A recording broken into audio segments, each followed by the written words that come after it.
Good morning বন্ধুরা। এই দীপ বসে আছে গরমে। বন্ধুদের হাই করে দাও। বলে ওমা কি গরম লাগছে আমার না।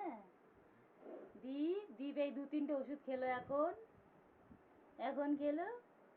বন্ধুদের হাই করে দাও।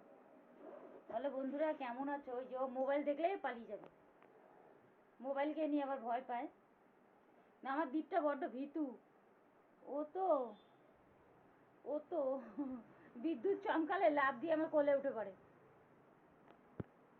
বিদ্যুৎ চমকালে এত ভয় পায়। হ্যাঁ, লাফ দিয়ে আবার কোলে উঠে পড়বে, মা বাঁচাও মা বাঁচাও, আর কি কানবে। খুব ভয় পায়, তার জন্য একটু বৃষ্টি নামলে আমি কোথাও যাই না, ওর পাশেই থাকি। আমি জানি আমার ছেলে ভয় পায়। আর দাঁড়া দীপ, মারছো কেন। বন্ধুদের হাই করে দাও। ও হলো, হ্যালো বন্ধুরা কেমন আছো।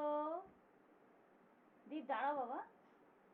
বলো আমার চ্যানেলটাকে লাইক করে দিও, সাবস্ক্রাইব করে দিও। নাও। একটা ভিডিও বন্ধুরা ভাইরাল করে দাও, নাহলে হবে কি করে। আমার বলো আমার চিকিৎসা করাবো তো। মারছে আমাকে, দেখছো আমাকে মারছে। বাবা গো, মোবাইল বেশিক্ষণ ধরতে পারি না, হাত ব্যথা হয়ে যায়। মারছো কেন। ওই বন্ধুরা বকা দেবে কি। ওর প্রিয় বন্ধু হচ্ছে এই গামলাটা। এই গামলাটা হচ্ছে ওর প্রিয় বন্ধু। অসুখে বিসুখে জ্বর আসলেও টুং টুং করতেই থাকবে। ওর যদি জ্বরও আসে এই গামলাটা পাশে রেখে দিই।